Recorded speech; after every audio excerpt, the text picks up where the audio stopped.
அப்ப புஜ்ஜி குருவி அவங்க அம்மா கிட்ட இப்படி சொன்னா, அட அம்மா, உங்களுக்கு என்ன பைத்தியமா பிடிச்சிருக்கு?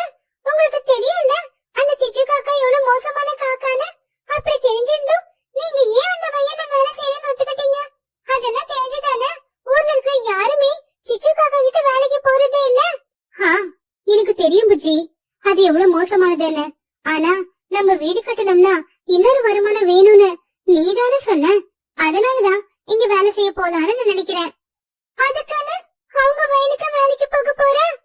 சரிம்மா, நீ நம்ம வயல்ல வேலையெல்லாம் முடிச்சிட்டு அதுக்கப்புறமா அவங்க வயலுக்கு போ. நானும் அவங்க வயலுக்கு வந்து உனக்கு வேலையில உதவி செய்யறேன் அப்படின்னு புஜ்ஜி குருவி சொன்னதுனால துணியும் சரின்னு சொன்னா. அதுக்கப்புறமா அடுத்த நாள் துணி குருவி அவளுடைய வயல்ல வேலைய முடிச்சுக்கிட்டு சிச்சு காக்காவோட வயலுக்கு போனா. என்ன துணி, இப்பதான் வந்தியா? சரி, சீக்கிரமா போய் வேலைய பாரு.